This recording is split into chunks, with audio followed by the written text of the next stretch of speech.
because it reminds me so much of Srila Prabhupada. When I see Guru Das, I just automatically, my mind goes back 30 years in time, and there's Srila Prabhupada. How we loved him so much. I mean, there was no way I would ever have made friends with Guru Das under any other conditions. We were from totally different worlds.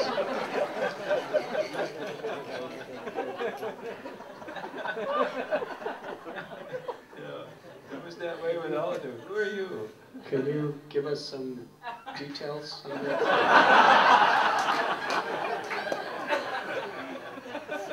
But I don't think, I don't remember anyway, but I don't think we ever even argued. Once Prabhupada brought us together under this loving circle and gave us the acceleration to spread Krishna consciousness, we just took off and all became the best of brothers and sisters. We were empowered in a special way in those days because of Srila Prabhupada's presence wherever we were. Even if far away from him, we constantly felt that he was with us. And our whole life was devoted entirely, 100%, day and night, to pleasing him.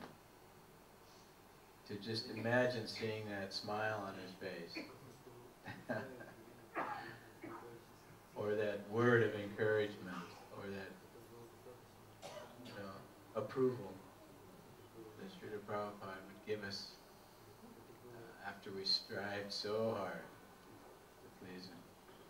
And seeing Guru Das again reminds me also of the tolerance and the liberal attitude that Prabhupada had toward all of the early devotees. He put up with so much nonsense from us. Guru Das had a dog too, and his dog used to come in the temple. He would come in the temple and lay down by the door. My dog would stay out on the sidewalk.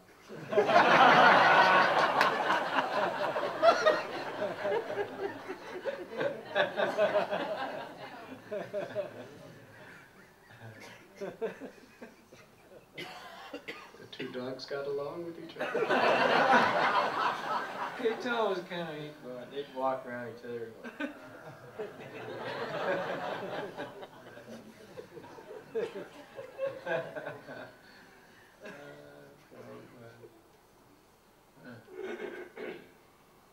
those glorious days. But now it's even better. We're still here, and we've got tens of thousands of God brothers and sisters. That's the nice thing, and our pleasure at being with you all has increased thousands of fold. I can't imagine my life could be any happier or more complete than seeing all the devotees nowadays that we have in this world. So we have another 4 or 5 days with Guru Das here. We'll try to give some, on Sunday, isn't it? We're giving some program with photos and things from the old times, never before seen photos of Prabhupada, and try to bring back his spirit, his memory. What about Gary? Does he have anything to say? We got to get him on the spot. Saving him till last. Oh. Well, I got to pay him back. I can barely lift my right arm tonight. Gary took me to the gym today. He lifts 4 times what I can lift, at least. First we'll ask Vishaka. Oh, Vishaka.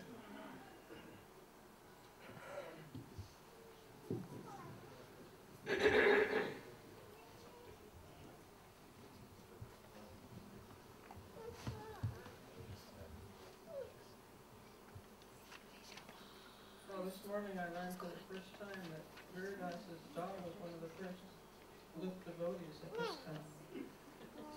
Somehow or other he left Krishna consciousness. I don't know the whole story. Was Prabhupada aware of that? Your dog left? No, but he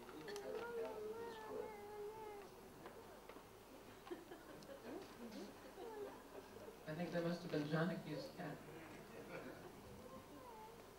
So Prabhupada, we can look at him in so many wonderful points of view, all the richness of his personality, his sense of humor and his simplicity and his wisdom, his ability to get along with so many varieties of people, extraordinary.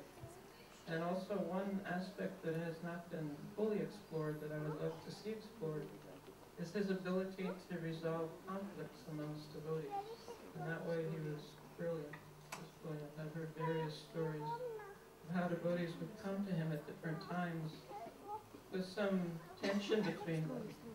And he would say the words that would appease both of them. Both parties would go away feeling satisfied and happy. So that in itself is a wonderful study. But what I think right now is how Prabhupada would be so pleased to see the congregation at the Radha Gopinath temple. That's really exemplary. The mood between the devotees, the worship of the deities, the wonderful leadership of Radhanath Maharaj. I can just imagine that Prabhupada is beaming at all of us, all of you in this wonderful community. So thank you very much. We're very indebted to see the legacy carried on in such an extraordinary way.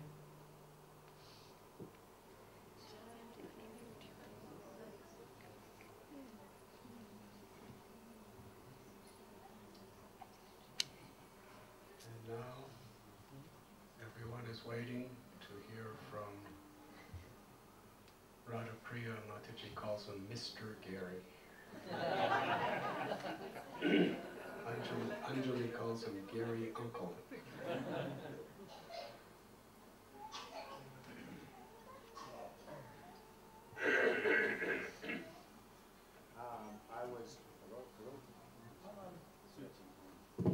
Okay, here we are. I was deeply moved to hear about the great sacrifices by the people in the Ukraine and Russia.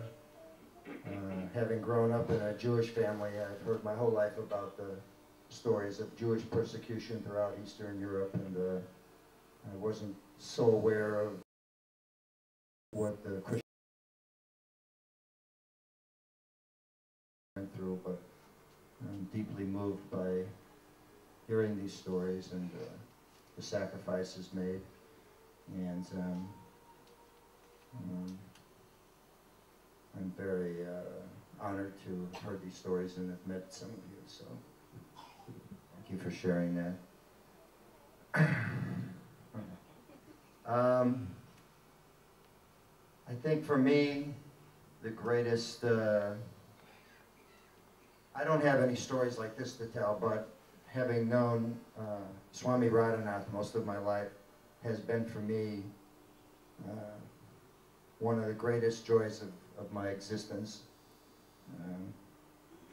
He didn't really touch upon the sacrifices that he made, and he made plenty of them.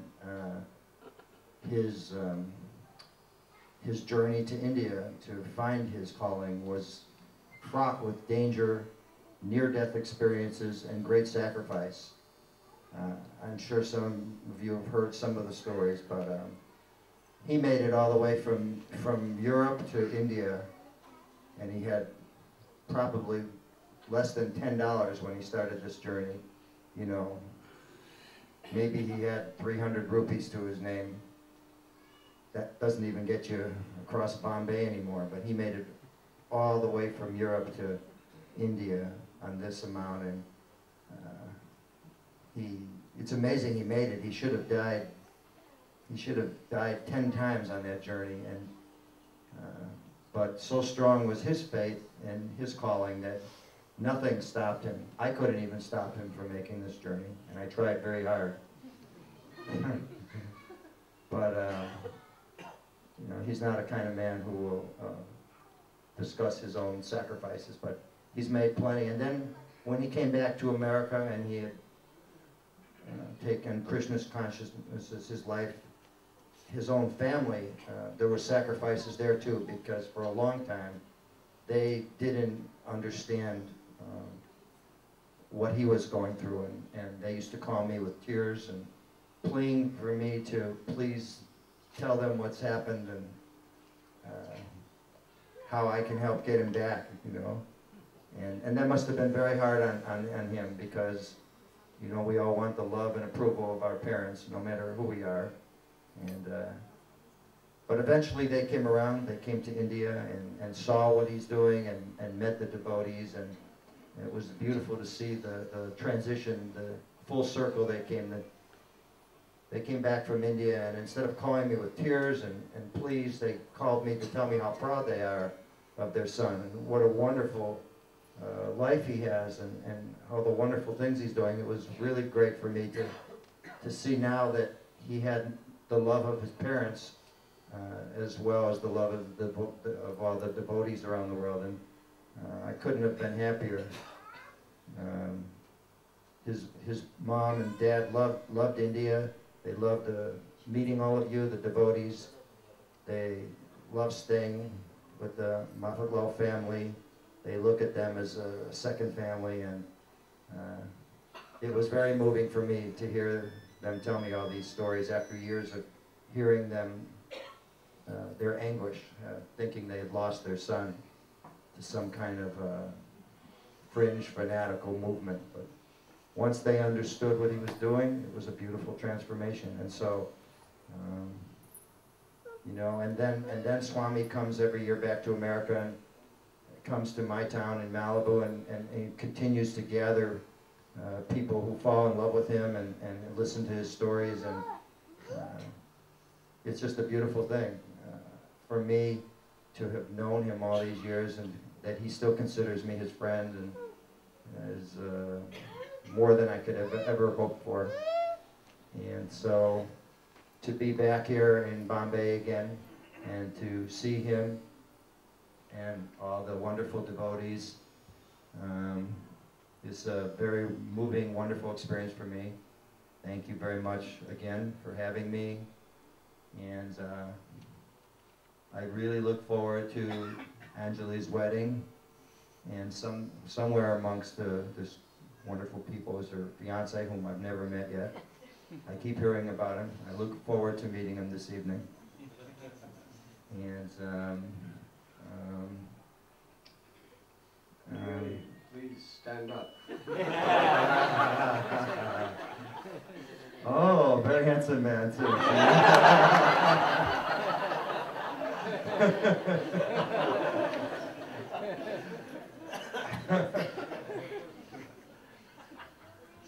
And I don't know what else to say except that I love Swami Radhanath as much as my own brother, who, by the way, my brother is coming to India next week, and he's very, very anxious to meet all of you. So in advance, I thank you for accepting him as you have accepted me into your family. Thank you very much. I don't know what else to say, unless anyone else has any question or anything from me.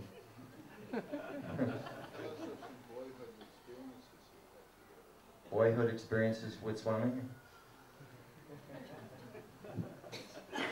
I don't think he remembers that.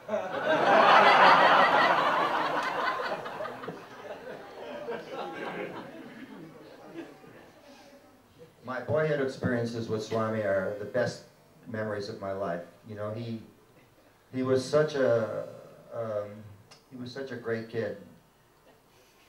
I think I told you last time. You know, he had many things he doesn't tell you. Like one, he was a state champion wrestler in our high school. You know what wrestling is? Do they have that sport here in India? Not true. In Russia, it's a big sport. So I know you know. He was the best wrestler at our high school in his weight class. That is true. You're not supposed to lie, so you have to.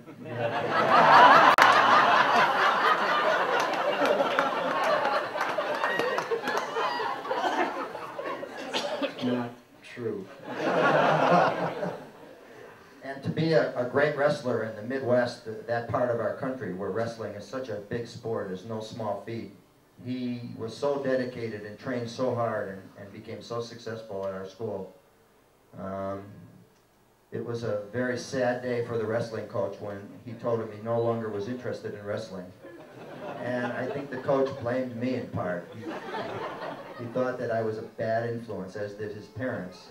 Because at the time I had long hair and it was very different and you know, didn't have too many friends that... Not so different. Most of my friends' parents disliked me and was hoping that their kids wouldn't stay friends with me too long. But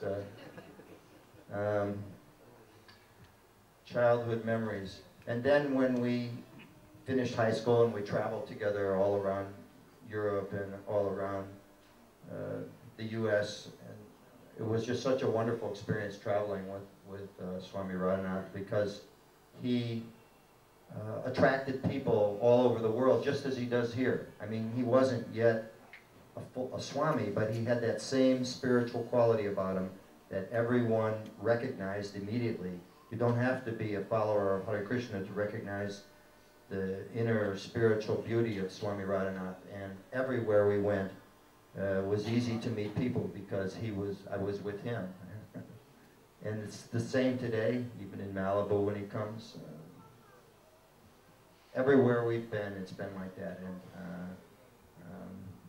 so those are the sweet memories I have of my youth associating with Swami Radhanath, and I hope to be associated with him for the rest of my life. I know I will. If he still accepts me now, I don't see what else I could do that would push him away.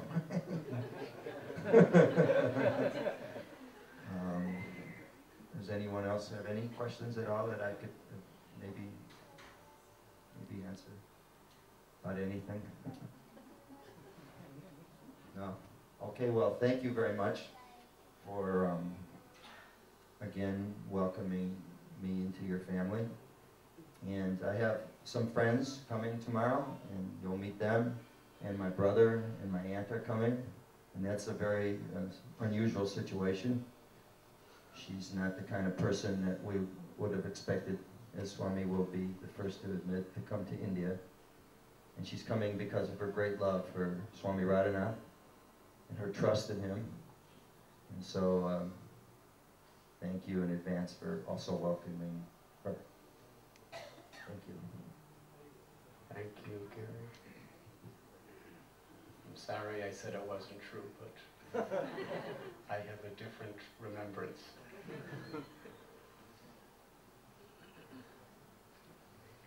What was your remembrance? I was never a champion. I was just a little guy who prayed to God to get out of it. But because I was not so bad, they would let me out of it. So I was praying to God to let me out of it. Then I dislocated my shoulder by God's grace, and I was out of it. Anyway, that's my remembrance. But Gary always sees the best in me because of his kindness and his love. And that is definitely true. Thank you very much. Hare Krishna. Now we will have kirtan for a few minutes. Are they allowed to dance in this house? Yes, ma'am.